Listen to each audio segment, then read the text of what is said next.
All right, Nick. Bottom of the ninth. That's a change. It's a good start for road games. Be nice to have more bottom of the ninth entrances. It's all right. That's a good box score recap. Here we go. I don't want to say this is a must win, but I'm going to go out on a limb here and say that in my humble opinion, this is a must win. Emilio Pagan, close the door. It might be a must win for me to do another show. Yeah, I honestly will walk off set. If we think we're joking, I'm not joking. There we go. Drill right to my. Never mind. Quick out. Go there.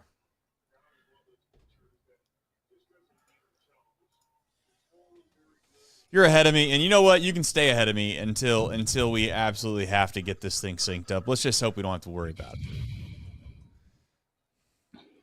How are you ahead of me though? I thought I was back on the. Well, I'm watching on PC. I'm watching on PC now, so I have my mini Mac now hooked up to my TV because I have the new Chatterbox Sports Special Mega computer. Okay. Yes.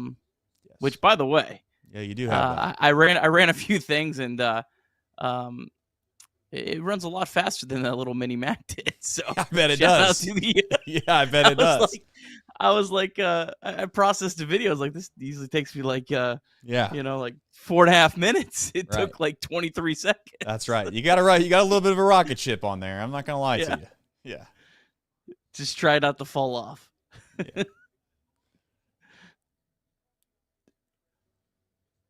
Well, I timed up the scoring, folks, just one day late. I was a day late and about $1,000 short. That's what we're gonna call it. All right, chat. I need your help here. I need a good caption for social media for this final score, assuming nothing goes wrong. I'm kind of I need a little inspiration, so give me something good, chat. Caption for social media. Hopefully you got like 30 seconds to I'll tell you what, I think last night they all played hooky. I think Terry Francona decided he was going to drive around town and try to find as many slump busters around Milwaukee as he can. And fortunately for the Reds, I'm guessing there's plenty of them to go around. Okay, Megan, come on. We want a little more optimism than that on a night like tonight. Come on. Offensive powerhouse. That's a leader in the clubhouse.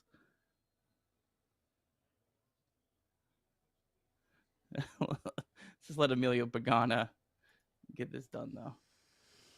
All right. We're one pitch away. Reds bats come alive after norovirus outbreak. Tracy might have to make this a thing. I mean, we'll just use the free labor of the YouTube chat. Who needs grok when you got the YouTube chat? Yeah, exactly.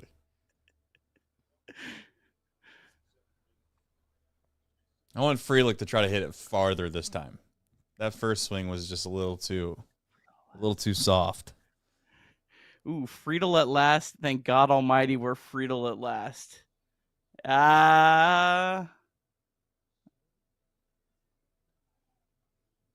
Reds rise again. Champions at last.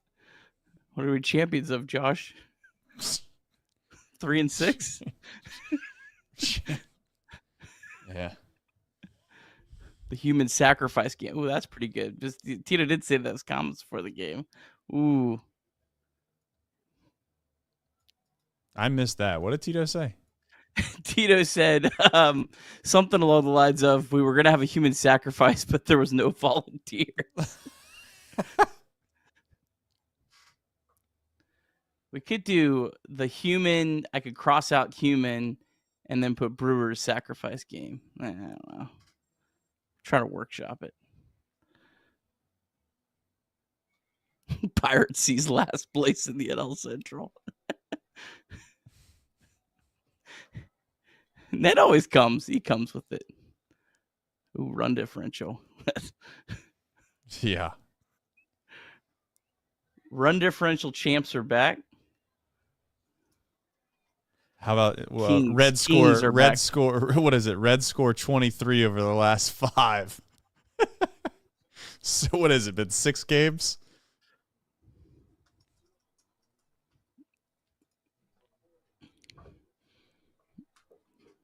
Oh my gosh, dude! They have hit so many of them. They've hit a couple of them at least. Baseball's funny. Even he looked up like, oh, that's gonna be a hit. That's ridiculous. Sal Frelick.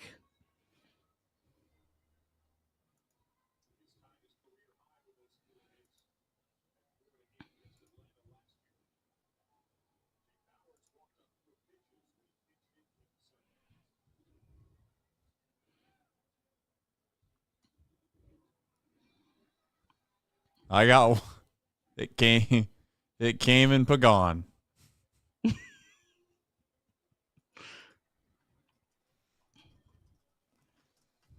Oh no.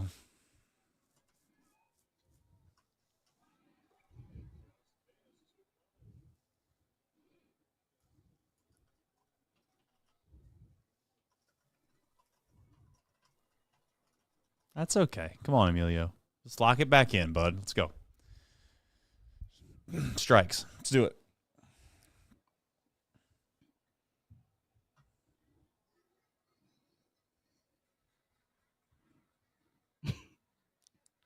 There you go. Strikes. Trace, do you know who bet over 5.5 runs for the Cincinnati Reds tonight? I don't want to talk about over-unders. I know that you might have done over 8.5. I seen that your little what's it called? Home run bet. It's not like I lost a lot of money last night on the fact that they still couldn't score. I also got screwed. Someone tried to text you. Someone tried to text you. I couldn't do it because they were only offered me like $800. Like I can't do that. It was like $800. I almost thought I almost like sent him a tech support thing. Like I want out of this. Like this is a void bet situation. But whatever.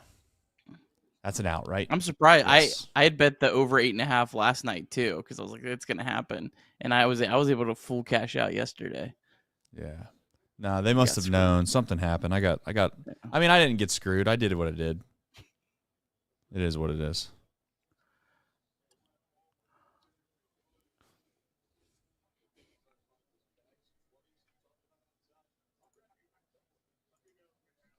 But any baseball fan knew this was coming at some point.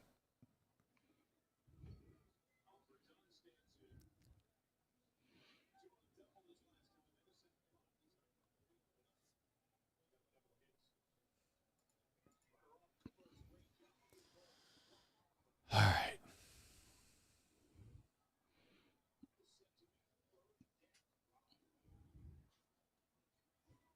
That's foul. That's foul. That's foul.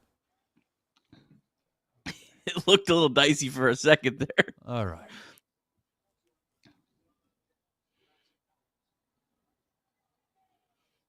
Big run, by the way. What a big run that was. Shout out to Lux and Espinal, because otherwise this would be just absolutely twice they've added on tonight after the pitching gave a little bit back. So yeah, no, that's great. Yeah, no. That one in the 9th was kind of like a really. Yeah. What did they add? Right, Brewers cut 7-5. Yeah, I know that they obviously pushed it forward after they cut it to 7-5, but I'm saying just the fact that in the top of the 9th they didn't roll over and they found a way to get another one.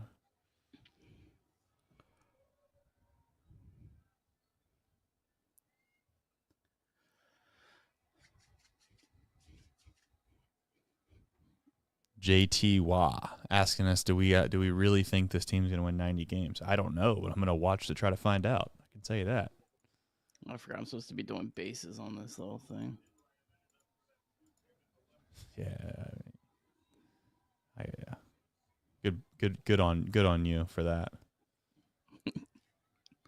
Hopefully it was for 3 seconds. Yes, sir. All right, good. I got to at least watch to see what happens here. Oh, sorry. It's okay. Nothing happened. I'm not. Nothing happened. I'm not. Yeah, I'm not mad. I'm not mad at the fact that we win. All right, listen. Usually I get fired up, and these things are great. I got a couple minutes here to try to collect my thoughts because it's been a while. It's been a while. We got to figure out how to act when these things happen. And a bench to bench. Change hit in the air to deep right field. That goes to Lindsay. And the save. He's done it. Get out of here, baseball. It's gone. Oh, my God. Can you believe it? Johnny Bench has tied it up. The Cincinnati Reds win the World Series in 4 straight. It was a sweep. In the dirt. It's a wild pitch. Here comes Fowler. The Reds win the pennant. Perkins won the game. That ball is fair. Cincinnati's ahead. 2 games to none. Welcome, Joe Randa to Cincinnati. Adam Dunn has done it again. Benzinger backing and calling. And the 1990 World Championship belongs to the Cincinnati Reds. Marty, yes. This is Adam from Milwaukee. Hey, Adam, how you doing? I'm good. How are you? Good. Do you think Scott Chatterbox is a good player? Dunn up there with the bases loaded, the outfield deep and around toward right, to the 1-0 on the way to the plate. Swung on, long drive, right field, and this one belongs to the Reds. And a high drive. Hit back into deep right field. Junior has just knocked the door down to the 500 club. Benson's first home run is a walk-off winner. That ball had a family. And De La Cruz is, oh my goodness, look at this kid run. My, oh my, that is a triple. Matt McClain's first big league bomb. Spencer Steer's first big league hit is a home run to straightaway center field. Joey Votto's done it again. The pitch. Votto swings high in the air. Right field. Yes! He pointed to the dugout to say, I told you. That is Joey Votto's 315th career go-ahead ribby. Only Johnny Bench had more as a Red. And I can't tell you how much it means to play in front of everyone here in Cincinnati as a Red. What a gift. What a tremendous gift. So thank you. Thank you. I think I can speak for all of Reds country. Joey Votto, thank you. High drive, left center field, racing back to the Laurel Bourgeois. The Reds are National League Central Division champions. In the air, left center field. Did he? He did! He did! Red win! Win! Line to the right field. Genius, the first Red ever with 4 home runs in a game. Can you believe it? In the air, down the right field line. Does it have a chance? The Reds have won on a 3-run home run on opening day by Ramon Hernandez. A strike away and out away is Homer Bailey. Ground ball to third. Frazier gloves. Throw to first, and Homer Bailey, for the second time in his major league career, has tossed a no-hitter. Oh, my God. Are you kidding me? Holy Moses, the second player in major league history to hit 7 home runs in the first 10 games. In the air, and the Reds win it. What a dream beginning to a career of Jay Bruce.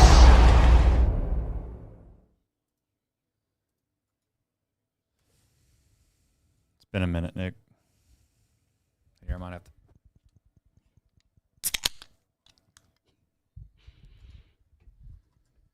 It's a winning edition of Chatterbox Reds on a Saturday night. It's been a while. It's been a while, and it's been a long time for me to witness a baseball game where the offense was the one that actually carried the load for once. And, Nick, this was as much as a must-win game as you can get within the first 10 games of a season. And I get it. People are going to sit there and they're going to say that, oh, you guys need to relax, this, that, and the next. But at some point, you got to find a way to break the momentum. And it just felt like things were spiraling out of control. And here comes the Reds. They find a way to win. If they can just find a way to win tomorrow, which I'm sure we'll get into later in this show, next thing you know, you feel like you might have survived something that could have become catastrophic. But they win 11-7. Your overall, I guess, quick thoughts here before we jump into the box score recap. Yeah, I don't want to go too far and use all the ammo up here right off the rip. But two things that were concerning is number one, you had the bullpen pitch so well, and it felt like, oh no, is this going to be the game where they aren't able to come through? And overall, they got the job done, having to cover a lot of innings. And then the offense just playing add-on twice after they did give up some runs. So, yeah, good to see. Like you said, you're a win away tomorrow from having a week that you go 3-4 that felt like the ugliest week in the history of the franchise. And at the end of the week, it actually wouldn't be all that bad. No, it wouldn't. I mean, 2 games, what would be basically 2 games back under 500, and you find yourself in a spot where you look back at it all and you can start to try to convince yourself that, you were, quite frankly, a hit away in a couple different spots from this whole thing looking a lot different. But as we've mentioned before, the margins are small. We look back at the end of the year, and it's always going to be that way. Some pros and still some cons I'm sure we'll get into throughout this show. Before we do all that, though, as always, we got a box score recap, and then we will jump into, finally, a legitimate deep drive of the day. I'm looking forward to that. All right, Reds taking on the Brewers, game 3 of 4 in Milwaukee. Reds entered having lost 4 straight games and only scoring 3 runs in their previous 4 games. Reds got a rare early lead in the first inning. TJ Friedl led off with a hard-hit single, but was thrown out on a delayed steal. Then Ellie De La Cruz walked, and Gavin Lux had a bloop double to give the Reds a 1-0 lead. Blake Dunn hit his second career home run in the second to put the Reds up 2-0. And then Jose Trevino followed that up with a single, and TJ Friedl hit a 2-run home run to right field to make it 4-0 Cincinnati. Reds really poured it on in the 5th. Christian Encarnacion Strand absolutely nuked a baseball. It was tied for the second longest home run of the season in Major League Baseball. Jose Trevino then joined in on the fun with a 2-run home run of his own to make it 7-0 Reds. But the Brewers, they would not go down quietly. They got one back in the bottom of the 4th off Brady Singer, and then they scored 4 runs in the 5th, thanks in part to Jake Fraley just straight up whiffing on a ball rolling towards him that went to the wall. Runners just kept going around the bases. Reds' lead was cut down to 7-5, but the Reds responded. Ellie De La Cruz had a 2 RBI single in the 7th, and then Jeimer Candelario had an RBI sac fly, gave the Reds some big insurance.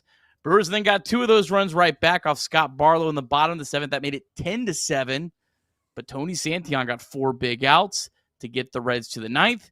Gavin Lux had an RBI single to make it 11-7, and that would be your final score. Reds win 11-7. Reds improve to 3-6 on the season. All right, we got a deep drive of the day. Christian Encarnacion Strand, also known as CES, he hit a home run over the center field wall, what looked like it was 700 feet. It turns out it was only 451. 29 degrees off the bat, 111 off the bat as well. 5-0. That would make the score. Win probability at the time, 92.9%. And as we all know, it would turn out to be 100%. DSC, they are a leader in renewable commodities for biofuel production, specializing in used cooking oil collection, aggregation, and sales. Visit www.deepsouthcommodities.com for more information. And obviously, thank you to John for being very, very, very patient with that. And I appreciate the Reds for finally delivering. I guess we'll start with TJ Friedl. He's obviously the leadoff man, and that is to be debated, I think, and I still think it could be debated whether or not he should be the leadoff man. And, he found a way to make things happen in a game like today. I do know, unfortunately with TJ, many might be surprised by this. I was even remotely surprised by this. The sprint speed on TJ, not all that good. Not all that good. I know that sounds crazy because it seems like perhaps he should be a little bit quicker than he is. He's the leadoff man. He plays center field. I don't want to say he plays great center field until we see maybe a little bit more of that this year. But otherwise, he just isn't too quick. But after a game like today, I guess he's still going to stick there. I know that you don't believe he should bat leadoff, but he was there again. I think he's probably going to stay there for quite some time. I'm much more concerned about the number 2 spot in the lineup, which is on the back half of the rundown.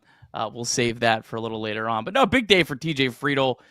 Kind of one of those pieces that I talked about last night, along with Christian Encarnacion Strand and Gavin Lux, that have to be the support for Ellie and McLean to kind of survive this stretch where you're without Austin Hayes, you're without a healthy Spencer Steer, you're without Tyler Stevenson. You need these secondary guys to be above average, and actually probably to be a little bit above average. But good reminder how early in the season it is. DJ Friedl, after a big day today, now hitting 294, right, and his entire season stat line looks completely different. But a huge day for him.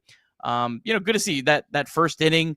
I'm not going to kill him. I don't really understand how he got so slow.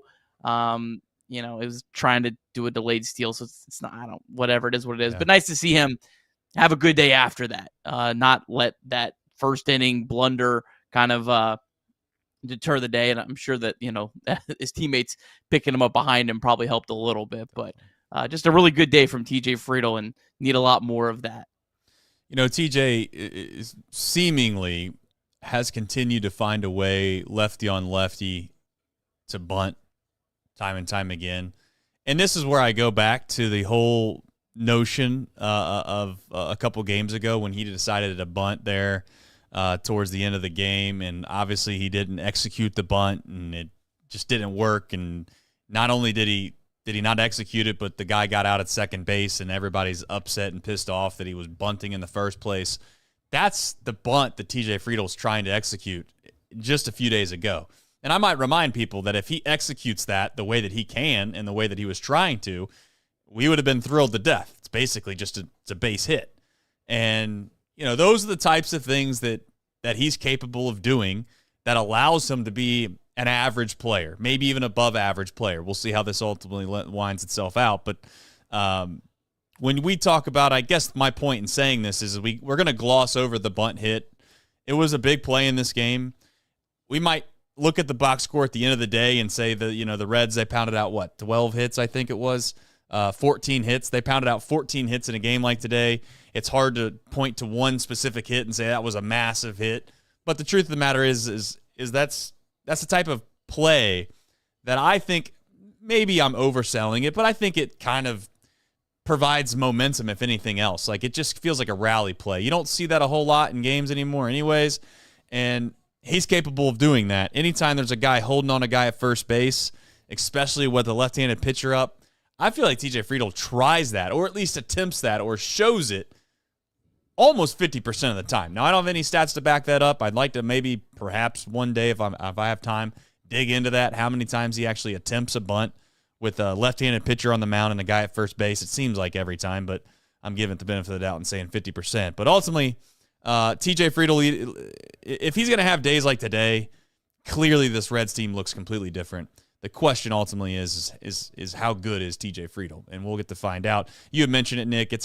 It's tough, and I even did it with Jake Fraley. Like, Jake Fraley goes 4 for 5 tomorrow, just per se, and it does look a lot different, right? It's like, to be fair to all of these guys, it is incredibly early.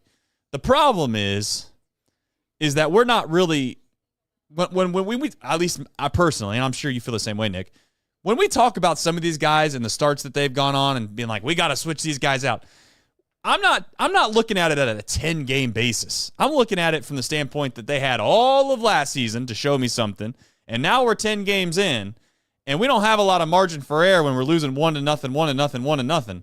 That's where my urgency comes from. It's not the fact that, oh my gosh, they've only played 7 games, Trace. Relax. They only got 14 at-bats. Well, it's just the way that you look and the sense of urgency you have to have when you feel like you're relying on only 2 guys on a given night. And thankfully tonight, TJ Friedl added to the mix. So any other thoughts on TJ Friedl before you want to jump ahead? Yeah, and he had 4 hard hit balls today in addition to that bunt single. So it wasn't the TJ Friedl, a couple, nice little slap hits. Like, these were legitimately well hit balls. So that is just another thing that was really just great to see from him today. DHing, Trace. Right. Don't see Friedl DH a whole lot. 102 off the bat, 95 off the bat, 98 off the bat, 101 off the bat. So, I mean, legitimately 4 hard hit balls. And oddly enough, the one that he hit the hardest in the entire game to showcase how stupid baseball is, it was the one that he grounded in the double play on. So, it's tough luck sometimes when you're trying to play this game. So, anything that you want to we got some more guys to highlight, obviously, in a show like this, but TJ Friedl, good to see him get off to I don't want to say get off the snide, because he was not really the worry of this team, but it's just nice to see him play well. Yeah, I guess just kind of getting to the other guys, just more in general with the offense. Right now, this offense is clearly not going to have a lot of success against left-handed pitching. Doesn't really matter who you throw out there. I mean, you're missing Austin Hayes. You're missing Tyler Stevenson. You're missing Spencer Steer, even though he's on the roster. I mean, that is literally your core. And technically, you're missing Matt McClain sort of right now. We don't know what's up in there. I mean, that is literally the core of guys that you are banking on to hit left-handed pitching. So it doesn't matter what lefty's going out there. The Reds are going to really struggle until they get those guys back. Reds have faced a lot of really good right-handed pitchers. Logan Webb, Justin Verlander, Jack Leiter. They faced some really good ones. Tonight, they didn't face a good right-handed pitcher. And these are the games you have to win, because any team that throws at a lefty, you're probably going to have a hard time winning against. And you don't really have the lineup depth to probably win a whole lot of games against the top of the line right-handed pitchers right now. So these games are more important, and these are the games that you feel like the Reds have the best chance in right now. No doubt. All right, moving ahead. CES obviously had the home run, and he was a guy that had been hitting balls hard, a la Tyler Stevenson last year. It felt like CES was on the same track as him, where it's just a matter of time before he starts to create some fortune for himself. Had the big ball. And then as far as CES tonight, let me see if I can figure this out on the fly. Even the single that he had, the fly out he had was 102 off the bat. So, 2 hard hit balls tonight. It's just nice to see him get off the snide too. He had 4 yesterday, 2 tonight. Hit obviously a home run tonight. It also felt like that was kind of the 4 runs obviously helped, but it also felt like CES hitting a home run to me was like, okay, maybe the mojo or like the mystique of not being able to push runs across the plate is gone. Yeah. We got a super chat that kind of goes in line with where we're at in the show. If you don't mind, I'll go ahead and read that. Please. Trace. Our guy Ned Flanders, just a loyal supporter of the show. I'm officially a Blake Dunn truther. Give this man an everyday outfield spot, and he will deliver. Last year was all concussions. He's healthy now. Play him. Yeah, I mean, the guy got hit in the head 3 times last year. I mean, the worst luck of anyone. And this guy was the Reds minor league player of the year in 2023. There's definitely some talent there. I don't know if I'm fully as on board as Ned, but I'm not completely against it either, given the Reds' options right now. He's as worthy of anyone to get a chance to play every day. I think I had put this in the Discord earlier today, and I feel the same way about Blake Dunn as I feel about probably Benson and I guess at some point even Marte, if it goes really, really south for some up here at the big league club, is that there's certain guys on this team that I feel like their ceiling is significantly higher than the alternative routes that the Reds could possibly go. You also factor in the fact that he has not gotten a real legitimate opportunity to play every day in the big leagues. I think I went out and you guys asked for a wild card of who could produce the highest WAR for this team, and I had said Blake Dunn. Am I got a little soft spot in my heart for that take possibly coming to fruition if he gets real opportunity? Maybe. So I want to put it out there that I am a little biased with that. I just think that Blake Dunn does have some tools that you'd like to think that it just has a higher substance than some others are capable of providing, whether it's just the speed, the defense, and then again, this guy also was the Reds minor league player of the year, if I do remember correctly. It's not like he didn't earn an opportunity to come up here like a Bubba Thompson. Now, I know some people will like scoff at the idea of like, well, everybody earns the opportunity to get in the big leagues. Like, not really. Like Bubba Thompson, let's face it. Like he was really fast. Some reason David Bell wanted to have him in there for pinch running opportunities late in the game, and it just didn't work out in David Bell's favor. Blake Dunn's more than just fast. It's nice that he's fast, but he's more than just fast. And I do hope he gets more opportunities. I really do. I also, like, not to go down the rabbit hole here, but it's like, isn't it crazy that we're in a spot where Jake Fraley's got to go lefty on lefty late in the game because we just don't have options? Like, it is like, it's just crazy right now. Like, I'm not trying to be like a negative Nancy here on a show that needs to be positive, but like Spencer Steer, what are we doing? Like, what? I'm just openly asking. We can say that for the back half. I'm not trying to get too negative here, and I'm not trying to be negative. I'm just asking honest to God questions. Like, if I was a reporter, and I know that you can't ask like too tough of questions, because ultimately you have 162 of these, and you probably see these guys every day. But yeah, I just scratching my head there. And then oddly enough, baseball, of course, baseballs, and Jake Fraley gets his one hit off the left-handed pitcher, and it's like, okay, here we go. None of this makes sense. So anyway, Trevino, obviously he hits a home run. Anything to add about Blake Dunn? I like Blake Dunn. If you're asking the question if Blake Dunn should get more opportunities, yes. The answer is yes. Yeah, I think most likely the realistic scenario would be maybe him and Benson could make a really good platoon. I mean, I think that could be actually a dynamite corner outfield spot. I think that's the most likely result, but given where the Reds are right now, I'm certainly not opposed to just running Blake Dunn out there every day. The one thing he's going to do is he's going to play pretty good defense. He's at least going to run down some balls. And given our center fielder's lack of sprint speed at the moment, it might be nice to have a little extra sprint speed out in the outfield. So yeah, I'm not opposed to it. I don't necessarily fully jump on board with it, but just given where the Reds are at right now, I support it. Jose Trevino, nice to see him, hit the ball out. I think I had mentioned when the Reds signed him that, it's kind of his expected home runs, I think, went up a little bit at Great America Ballpark, if I remember correctly. I was trying to look that up on the fly, not having a lot of success. But obviously this was not in Cincinnati, but he does have a little bit of sneaky pop to him. He's not a good hitter by any stretch of the imagination, but when you have a guy that's a really good defensive catcher, if he can, provide just a little bit of pop at the bottom of the lineup, there's going to be some games where you might win a game, 2-1, because Jose Trevino just happens to hit a home run that night. So it's nice that he does have a little bit of pop just to kind of give you something offensively. I mean, he's just, I'm interested to see how big of an impact he has as this year goes on. I haven't really felt it a lot yet, but it's so early. It's really hard to get a good gauge on that. Have you got any sort of gauge on Trevino's impact, behind the plate? No, not yet. I mean, I will openly admit, I think the game yesterday, Austin Wynns had an opportunity to throw somebody out at second base, and the throw was like super high.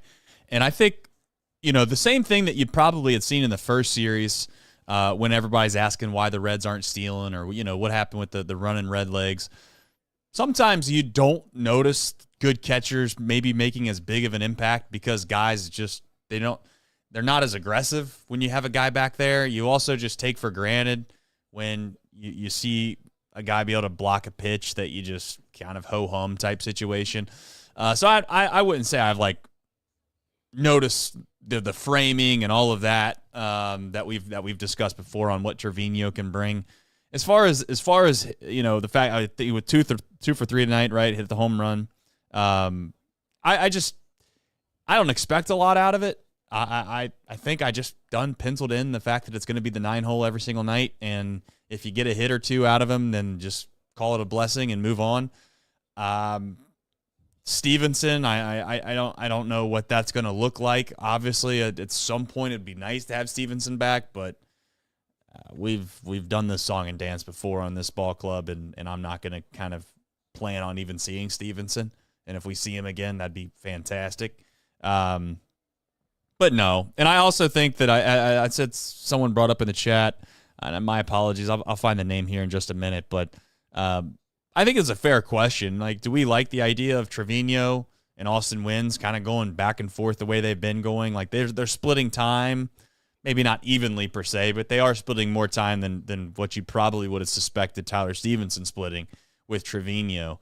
I think part of that, Nick, is probably just the fact that Austin Wynns played well and he hit a home run, and you can't just ignore that. Like, if you actually looked at some of the analytics and statistics, Austin Wynns is one of their better offensive producers, even though it was only a couple games, but you got to factor that in. So I think that's part of it. But, I don't expect much out of Trevino, if we're being completely honest. I just don't. I don't know how you feel about him, but he's kind of like a bonus anytime he does something offensively. Yeah, agree. He is a bonus, but it's nice that he has just that little bit of pop that gives you at least a chance, a fighting chance. I think adding on to Trevino, though, maybe one of the reasons the Reds are being a little careful in his usage early. He only caught 73 games in 2024, only got 55 in 2023. So if Stevenson ends up being out the whole year, God forbid, or even out for a long period of time, I don't think you want to run him into the ground early, because he just frankly hasn't caught a significant amount of games. I mean, he's only caught 115 as his career high in 2022 when he was an all-star. So I think it's probably about that as much as anything else. Yeah, that came from the super chat of Leich 1277. Thank you for the super chat. Maybe that's why I seen it. I don't know. I mean, just sometimes Trace is an idiot. Rick S., thank you also for becoming a nut cutter. Appreciate you guys supporting us and supporting the channel and supporting basically what is our small business. All right, that pretty much does that for the rundown there on CES, Trevino, and Dunn. As always, thank you to 988. Please, anytime that you ever feel like you're in a spot where you might need some help, text and or call 988. And also, you can use the anonymous resources that exist at a blink of an eye, mantherapy.org as well. It covers a whole host of topics. I mean, I've actually jumped on there before just to kind of check it out myself, and it's actually pretty cool website if you ever feel like you might kind of need some help with certain things. All right. Speaking of help, Singer, it almost appeared like this was going to be the undoing of something that we thought we were waiting for, right? And I was very concerned, Nick, that this game was going to eventually happen as well, where you just don't get an unbelievable outing from your starters. You're going to have to rely on the bullpen for at least half the game, if not longer. And are you able to sustain that with a bullpen that we've not been overly confident with? It was nice to see. I know that some are thinking that Singer, I don't know how you feel, Nick, but some are saying that, it wasn't all that bad. He got hit pretty hard. I mean, I know that, I'm counting right here, 1, 2, 3, 4, 5, 6, 7, 8, 9 hard hit balls. 9 hard hit balls in 5 innings is not really a recipe for success, Nick. I do know that Jake Fraley didn't help him out in right field, and that's going to be exemplified anytime Jake Fraley doesn't do something right now. I guess your overall thoughts on Singer, and I know you're not worried, but anything that you want to kind of chime about? Yeah, 9 actual hits allowed too. I guess if you're Brady Singer, man, the rest of the starting pitching staff's got to be like, what the hell, man? He getting all the runs. He started the Rangers game on Monday. The Reds scored 14. So yeah, Brady Singer is clearly the good luck charm. Maybe Jonathan India. Maybe Jonathan India passed something to him when they were crossing paths when they got traded. Send some good vibes his way. But this is part of Brady Singer. He's going to give up hits. Like he's not a dominant strikeout artist, but what he does is he keeps shooting the game. Doesn't walk a lot of guys. Only walked 1 batter today. He's fine. He's not Brady Singer. If you're banking on him to be like the Brady Singer that you saw that first start against the Rangers, where he was absolutely dominant, that's not Brady Singer. I don't think his 9 hits like tonight. He's somewhere probably in the middle of that.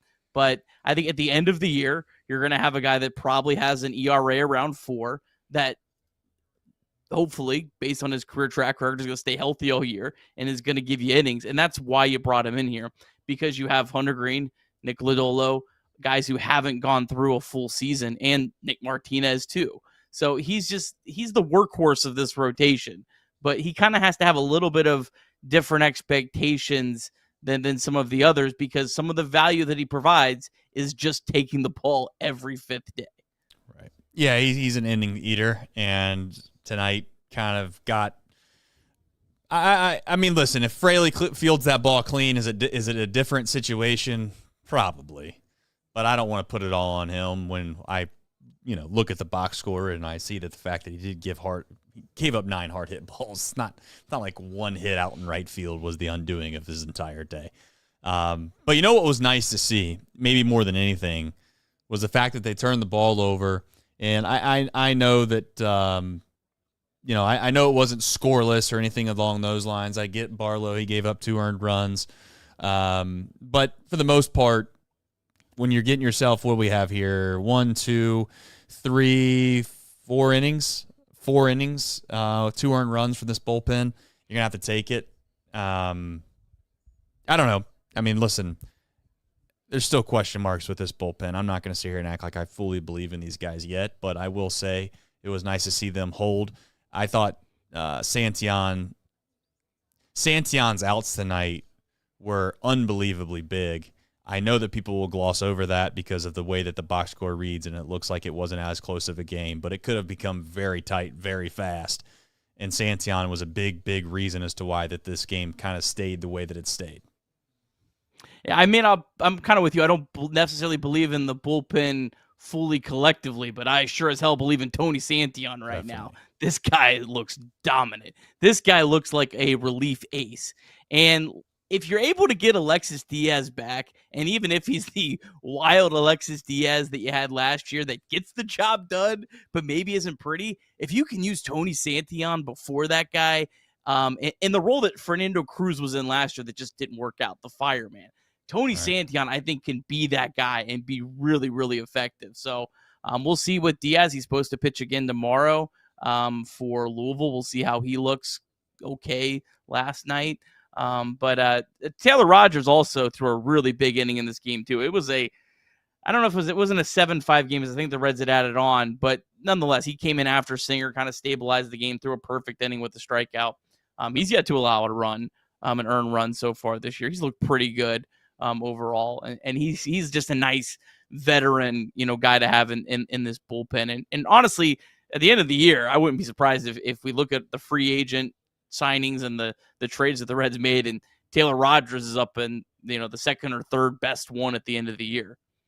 Yeah, and also give some credit to Emilio Pagan too. I don't want to leave him off. He did what he did, and he's done a good job servicing as the closer. Unfortunately for him, he's not gotten a ton of opportunities. Even a night like tonight, it's not really a save opportunity. But at the same time, you still got to get the last 3 outs in a game that just feels like you have to have, right? Like I would argue, and I know that people might think that this is not exactly true because, every game is the exact same situation. But psychologically, it just felt like this game carried so much weight. Your offense finally scores, right? Like you finally get the run production, and then your staff kind of does something they haven't done all year, which is give up a good amount of runs. You're starting to reel a little bit. You feel like, the Brewers find a way to get a couple guys on there in the 9th inning. He kept his composure. Emilio Pagan has done this before, right? Like he's a veteran, and that's probably why Tito Francona has put him in as the closer, is because he believes that he has the courage to stick through the tough times that will probably exist or present themselves as a closer. So it was just nice to see Pagan also throw a scoreless frame there in the 9th inning. So go ahead. Yeah, and shout out. I've questioned a lot of things that Tito's done earlier this year, and we'll question some here in a second. But I do think the order that he used today was a good order. And I do think Pagan's the best guy to be in the 9th as a guy who's doesn't mind kind of the secondary pitcher, but the more stable pitcher at the back end, and Santillan in the 8th. I completely do like that. And one thing I wanted to mention on Brady Singer, he made a huge pitch in this game that kind of got lost in the shuffle because it was so early. Reds were up 4-0, bases loaded, threw an absolutely disgusting slider to Brice Turang to strike him out to end the inning. I mean, Brice Turang was the tying run at that time. So in a week where everything has gone wrong, that was a huge pitch that who knows if it doesn't, Turang gets a hit, how this game could have gone. Yeah, it was a huge strikeout. I mean, a massive strikeout. And that's the crazy thing about baseball, right? Is like we sit here and talk about this game for an hour, and there's just so many things that happened in this game that, comparatively speaking, to when you watch a 1-0 game, it's astronomical in trying to remember all the little things that happened throughout the game that made a big difference. I mean, I'll be honest with you, I completely had forgotten about the slider that he obviously got the strikeout on there to end the inning with bases loaded, and that was a massive pitch. The same as Santillan when he came in with two guys on and found a way just to blow it by him. So, all right, moving on. We got some things I guess we're going to question here. I think it's fair to question some things. Jake Fraley, at this point, we've been calling for it for a while. I don't know what to say anymore about this whole thing. There's just not a lot there, and ultimately there just has to be a change. And I don't mean to sound as if he can't come back at some point and provide some value, but right now he offers nothing. And it just seems like his confidence isn't there either. And it's like, I get it. He's a wounded soldier, and we're throwing salt into the wound at times when he struggles and everybody's complaining with him. And I know it's probably not easy on him, his family, or anyone else when the fan base kind of turns on you a little bit. Like that happens. Well, that happens to every big leaguer, though, for the most part, unless you're a superstar. Like, everybody experiences that. So I don't want to sit here and act like I feel sorry about it. For God's sakes, Elly De La Cruz at the beginning of last year, I might remember, was getting crushed all over the fan base about, the errors that he was making and the lackadaisical plays that he was making. So it happens to everybody. And I'm not suggesting that shouldn't bother him. He is a human, but at the same time, I'll be honest, Nick, I'm ready to move on. There's guys at AAA right now that are playing great. Will Benson obviously seems like he deserves an opportunity. And I've always argued too, Nick, some people are going to be like, well, let's let Will Benson play for a month and still see how he is. It's like, why don't we just know that Will Benson's a streaky player at times, and then while he's perhaps seeing the ball the best he's ever seen it, let's try to use him now. I don't want to wait 3 weeks for whatever he's doing to cool off. I don't know. I do know your thoughts on this, but I guess I'll give you the floor here. Yeah, well said on Fraley. I have no animosity at all towards Jake Fraley. He's been through a lot, and honestly, I don't think the Reds are doing him any favors having him on the big league roster. I think the Reds might be thinking they're doing him a favor, but I don't think they are. I mean, when you see him miss that ball rolling to him, it just completely feels like his confidence is completely shot. Yeah. And I agree. I don't think there's any reason why he couldn't go down to AAA, work on some things, and come back and be a contributor to this team. But he's just not a big league ball player on April 5th, 2025. Just like I said, he wasn't a big league ball player on April 4th. I mean, I keep saying this every day, but you need to make a change. And I know people are saying, well, Austin Hayes come back soon. It doesn't matter. These guys have options. They can go up and down. Call one up for a week. If you have to keep shuffling them, that's fine. There's nothing wrong with that. Unless we can't afford the plane ticket. I really don't. I don't get it. But yeah, I think he should be sent down. He has options, and just get someone else up here and try to get him right. Yeah, I'm with you. I mean, there's really nothing left to say about it. I just suspect that they're just going to wait until the series is over. That's probably what they're going to do. But I don't get that either. And I know that sounds like maybe an overreaction by some. It's like, I just don't get the concept of feeling like you got to wait for things to be clean. It's always this, well, somebody might argue that, the way that the minor league baseball season works is they'll have Mondays off or whatever. And perhaps they want to just kind of make it an even, let Benson finish his series with the club, let Jake Fraley finish his series. Like, that's, in my opinion, that's not how this works. I mean, you got to win games, and the faster you make moves, the better you have a chance to win in the next day. I don't give a damn if it's only 2 games or 1 game. Like, it might be the difference. And right now, it's pretty clear to see that you're just not getting a lot out of 27. You're just not. And I'm tired of banging on him. I'm tired of crushing Jake Fraley. But the Reds are making me do that because they keep putting him in spots where you ask yourself, why in the world does he keep getting opportunities? Like, give Jacob Hurtubise an opportunity. I'm not trying to be crazy here, but seriously. Like, Jacob Hurtubise has played well enough in the small limit sample size he's been given to at least get a chance to play out there a little more often. And Jake Fraley has not done enough in his major league career to earn the right to play this badly for this long and get no repercussion from it. It's crazy. Like, if Blake Dunn were to play this bad, or Jacob Hurtubise were to play this bad, nobody in their right mind would even think about it twice. They'd be getting sent down. What has Jake Fraley done that makes you think that he deserves to just stick around? I don't know. I really don't get it. And I also don't get Santiago Espinal hitting second, which I'm sure we'll talk about in a second. Yeah, and I'm with you on, like, delaying this. I mean, you're facing Chad Patrick tomorrow. This guy is a right-handed pitcher that was optioned to minor league camp, not to bury the lead and up next. He was optioned to minor league camp earlier in spring training, and they had to reverse that because they had so many injuries. This is the guy you want Will Benson to face. So don't wait around. I mean, this could be the difference of making the playoffs or not. I mean, if we get to the end of the year and you're 1 game short because, well, we wanted to hold off on want to have a clean cut of when the series was over before calling up Will Benson. I mean, Will Benson come up and hit a 3-run home run off Chad Patrick tomorrow. Do you really think Jake Fraley's going to hit a 3-run home run off Chad Patrick tomorrow? God, I hope I'm clipped up. That would be incredible. I mean, you can play that every day for the rest of the year. I'll enjoy it.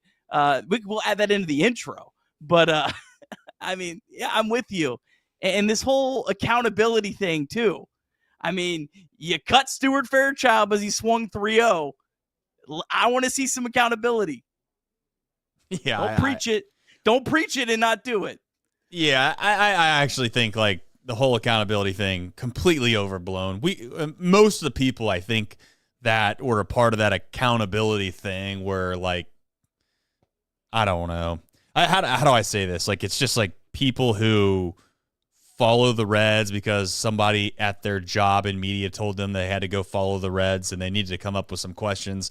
And then the buzzword was like accountability. So then somebody wrote that on the big whiteboard, like the Reds this season, things that are going to change. Well, they didn't go sign anybody worth a damn.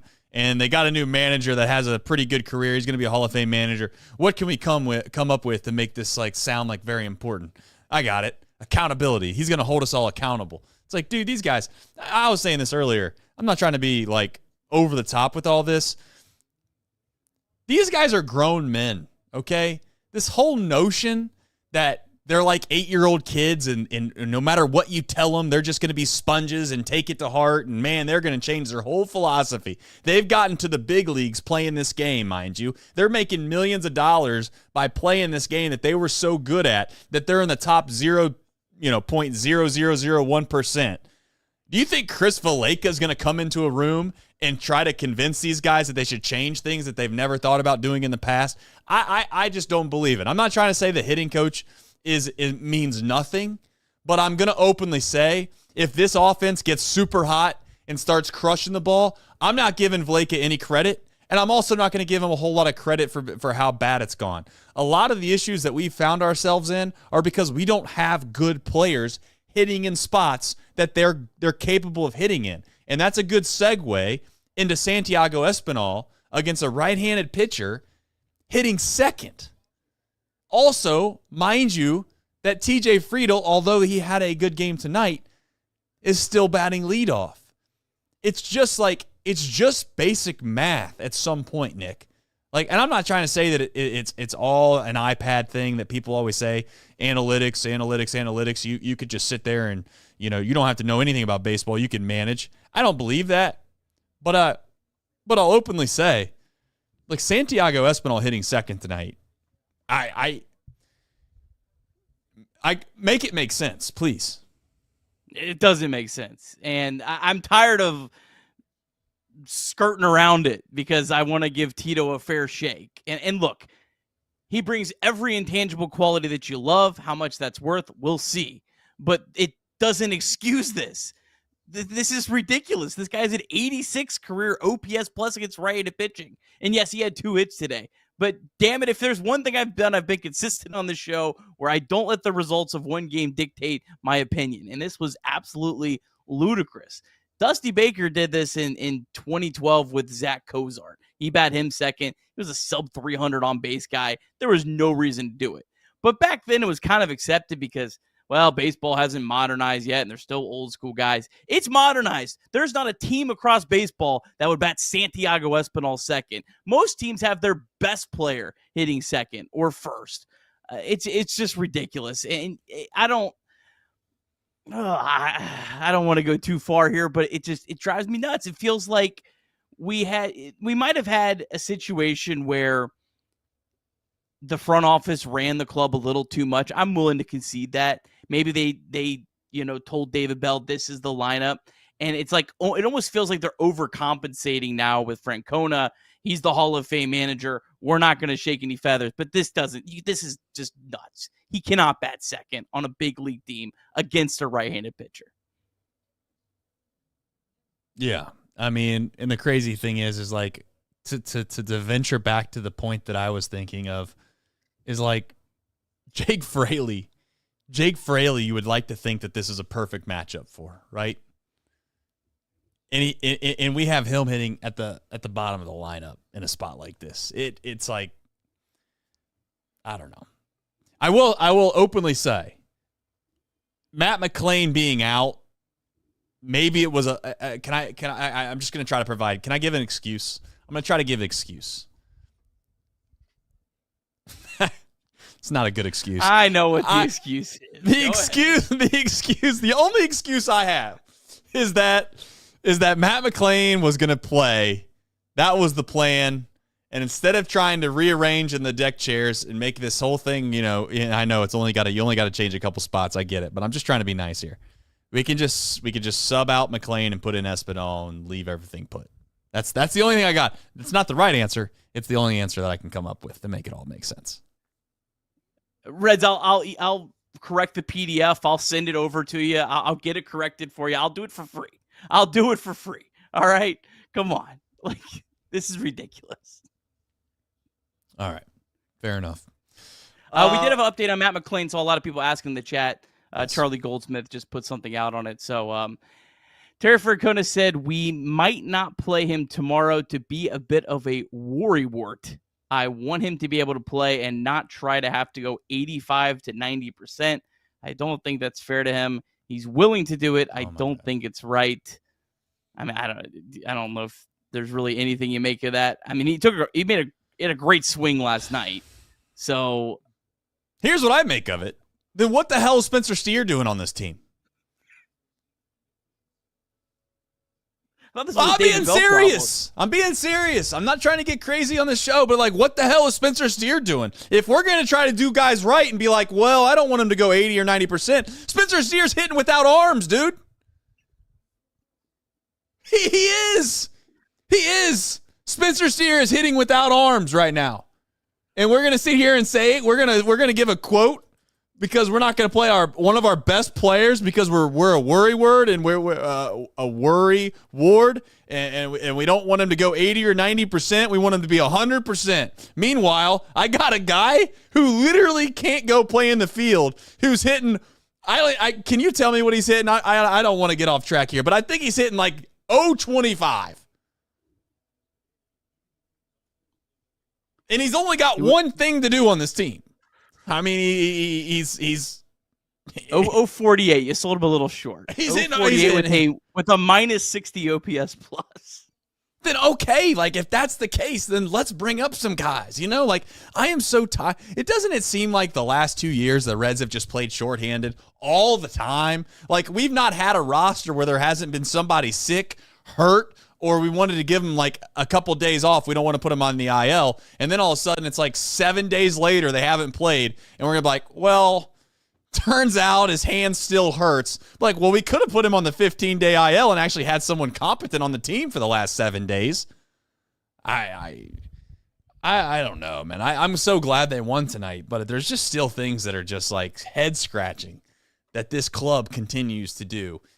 And I'm not saying that Matt McClain playing tomorrow or not playing tomorrow is the difference. I guess I'm just saying that one answer doesn't add up to the next.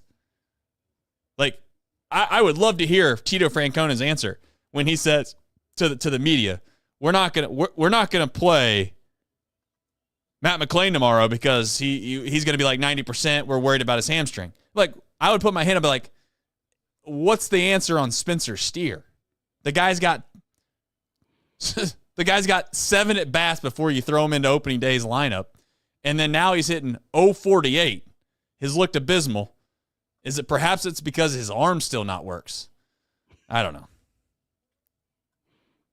That's here nor there. I'm allowed. I mean, I'm just going to be critical of things I see being critical, and I'm going to be positive about things I'm going to be positive about. I mean, there's going to be times at Tito Francona that I think is going to do things fantastic, and he already kind of has done things that fantastic. Like I actually do believe that he's going to make a difference just around the culture of this franchise. Like, I do think that he's going to bring a winning attitude. Now, whether or not these guys are going to be good enough to win, we'll find out. But I'm not worried about the culture. I think he's going to be elite at that. Well, and we saw it today. I mean, with like that quote before the game, we would, what was the quote? Yeah. We would sacrifice someone, but no one volunteered. Like that's the kind of stuff that he's elite at, that he does bring value to. Like, there's absolutely value there, but there's not value to Santiago Espinal batting second. I mean, come on. Can we just have a balance of that? Like, it's like we had the extreme of a guy that did everything the way that modernized baseball would tell you, but couldn't manage the daylights out of the clubhouse. We think, and it's the complete opposite with Francona. Can we just kind of get in the middle a little bit?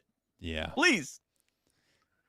Yeah, it does. It feels like we went from one extreme to the other, doesn't it?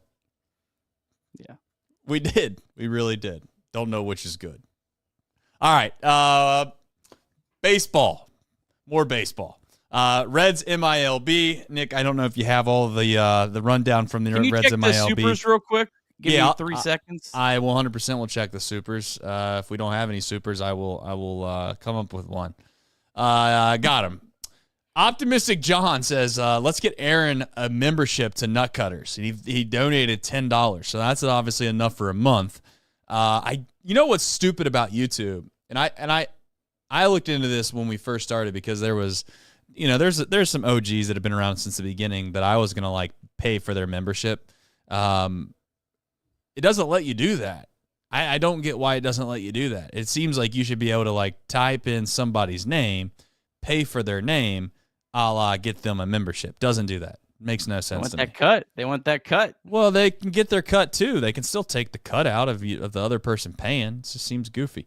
All right, Justin, he says, great night, fellas. Riding home from the FC game, stoned. Go Reds.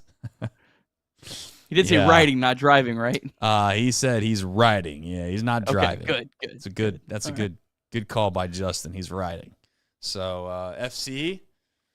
I'll tell you what, soccer's wild. What a wild sport, by the way. My young kid, he's going and playing in this tournament this weekend. There's like 6 billion people there. It's raining cats and dogs, and they're just playing like no big deal. I'm like, dude, this is some psycho behavior. But anyway, you have enough time for Reds MILB now? I am ready to go. Oh, sorry, one thing here. There we go. All right, we're ready to go. All right. AAA Louisville. They blanked Omaha 4-0. Bats in their 3-game losing streak. Now 4-4 on the season.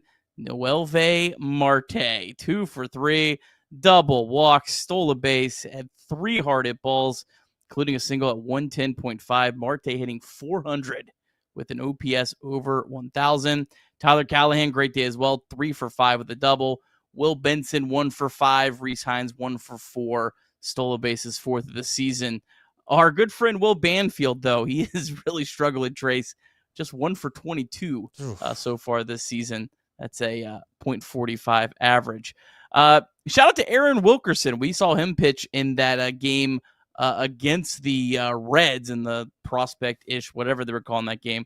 How about this line? 6 innings, 2 hits, no runs, no walks, 9 strikeouts. A dominant performance from Aaron Wilkerson. Reds got him. Actually, was a Brewers guy, I believe, and they got him. He pitched to overseas last year. So maybe some nice pitching depth from him. And then Zach Maxwell, another scoreless inning for him. Did walk 2 batters, so struggled a little bit with his command, as he often does. But 5 scoreless innings so far to start this season. And Chattanooga, I got to change this because they just got walked off. They just gave up a 3-run home run as I'm about to do this. They lose 8-6. Yikes. But good day for the Chattanooga Lookouts. Edwin Arroyo, 2 for 3 with a walk. Ethan O'Donnell, 1 for 5. And then Sal Stewart, the big day, 3 for 4. Hit his first double-A home run, double walk, and stole a base. Just a great day for Sal Stewart. Hector Rodríguez, 0 for 3, 2 walks and 2 stolen bases. Jay Allen, 0 for 5. Dominic Patelli, 2 for 5. And your Austin Hendrick update. Tough day for the outfielder. He was 0 for 5. And last but not least, second to last, Dayton, they lost 4-3 to West Michigan in 11 innings. The Dragons actually rallied, scored 3 runs late, but they fall to 0-2 in the season. Reds number 12 ranked prospect Adam Serwinowski was scheduled to start this game for the Dragons, but he was scratched right before the game with what the broadcast said a minor injury. Now, apparently the Dragons asked the umpires to allow him to come in the game, but they were denied because the lineup had already been submitted. So I'm guessing that he's okay. Maybe we'll see him tomorrow, but certainly noteworthy there. And then the offense, just nothing out of the top guys. Ricardo Cabrera, Carlos Jorge, and Leo Balcazar all 0 for 4. Yerlin Confidant 0 for 5. But shout out to Miles Smith. He got his first professional hit, 1 for 4. He was a 7th-round pick. He's an outfielder. 7th-round pick last season out of UC Irvine. Had an incredible line at UC Irvine last year, Trace. Hit 401, 533 on base percentage, 10 home runs in just 48 games. So certainly a player to watch. And then the Daytona Tortugas, big day for them. They win 7-3, their first win of the year. Ty Floyd made his professional debut. This was the Reds' 2023 first-round pick. He has dealt with a lot of injuries, so finally able to get on the field. Gave up 2 hits and 2 runs. Gave up a 2-run homer, but struck out 2 batters. Sammy Stafora, 2 for 3 with a double. Alfredo Duno had a big day, 2 for 4. He homered and doubled, drove in 3 runs. E. Smith Pineda, 2 for 4. That is your Reds MILB. All right, we have who, what, when, where, and why. It is the. I guess it'd basically be the. What would be? It's not a rubber match. What's the getaway day? It's getaway day in Milwaukee. That's probably the right word to use. The Reds have not done took me well. a minute to get there. Yeah, it definitely hasn't been. Maybe it's because it's only been 3-game series, but they have not done well on getaway days. Maybe tomorrow will be a change. Yeah, let's certainly hope so. Reds will be going up against Chad Patrick, as mentioned earlier. He was optioned a minor league camp earlier this spring, but then ended up having to be added back to the roster due to just a ton of injuries they have. He made his big league debut actually in relief, allowed 2 runs in 1 inning against the Yankees, but then he got a start against the Royals and was really good. 4 2/3 scoreless inning, struck out 5 batters, did walk 3 batters in that one. Relies on 4 pitches mostly, cutter, 4-seamer, sinker, and changeup. Fastball average is 93.9. 4th-round pick of the D-backs back in 2021. So certainly a guy that you hope that you can have some success against. And the Reds will have Carson Spires on the mound. He was really good in his debut against the Rangers earlier this week. 6 innings, 3 hits, 1 run, 2 walks, 5 strikeouts. But he's really struggled against the Brewers. 17 hits in 11 innings, a 11.45 ERA. Rhys Hoskins, Garrett Mitchell, Brice Turang all have homered off Carson Spires. So hopefully some redemption for Carson Spires, who, you know what, Trace? I'm excited to see take the ball. I'm a big Carson Spires fan. Yes, you are, and I am too. I thought he deserved, as like I said before, I think he deserves to continue to get opportunities as long as he continues to produce, and I don't care who's coming back. He's throwing the ball well enough to continue to get it an opportunity to take it. So we'll see if he can. If he's able to get a win tomorrow on getaway day in Milwaukee, he damn sure as hell earned it. I know that. It seems like this is a place of until tonight, it seems like a place that there's nothing went right. Last thing that went right up there in Milwaukee was the fact that Ellie stole every single base. All right, final thing here before we go. I know we got the pillow. I know we got the dunk. For whatever reason, my camera's not working on the dunk, so I'll do the makeshift thing. I don't know what's going on with the camera, what to figure it out. Technology sometimes struggles. But I do want to tell John, he's trying to be a good Samaritan in the chat. AJ also giving me a good laugh there on the while you were doing your rundown. But you can. It says, yes, you can gift YouTube channel memberships to other viewers during a live stream or premiere, allowing them to have access for at least a month. You can purchase a set of number of memberships during the live stream. It says, how do you do it? During the live chat, you'll see an option to gift a membership similar to Super Chat or Super Stickers. I don't know. All I would say is that you're going to have to YouTube how to do YouTube Super Chat thing. I don't know how to do it. So maybe next time, maybe next stream, John can get that taken care of. I would try to take care of it myself, but it's too much to do when I got all this other stuff going on. All right. Let's do it. You got the suede pillow. Let's knock this out. Oh. Nice. Good work. Good work. All right. Let's see here. Tomorrow. Does Jacob Hurtubise get a chance? Feels like it would make sense. It does. I mean, I feel like it's time. Steer will be in the lineup tomorrow because he plays 2 out of every 3 days and didn't play today. So he's due to play. Yeah. Hopefully it goes well. I'm not rooting against anybody. You know, I feel like at times people probably think I'm rooting against. No, I'm not rooting against anybody. I'm rooting for everybody. I'm just calling it how I see it sometimes when we have contradictory answers. Just calling a bluff when I call a bluff. All right, folks, I have to dunk a basketball. It's been a minute. I apologize in advance. I'm going to have to go and just do a whole bunch of, random stuff that I thought I didn't have to do anymore. But you know what? Camera doesn't want to cooperate. But I'm not going to stop. I can't be the guy that doesn't dunk a basketball and then they go on some big losing streak. So here we go. All right, folks. I how many times I got to do this? I'm going to restart this. I have hit the audio button on our outro 9,000 times and I have saved it. Why it doesn't stay that way is beyond me. But let's try this one more time. All right, here we go. Here we go. Bear with me, folks. This is going to be a minute.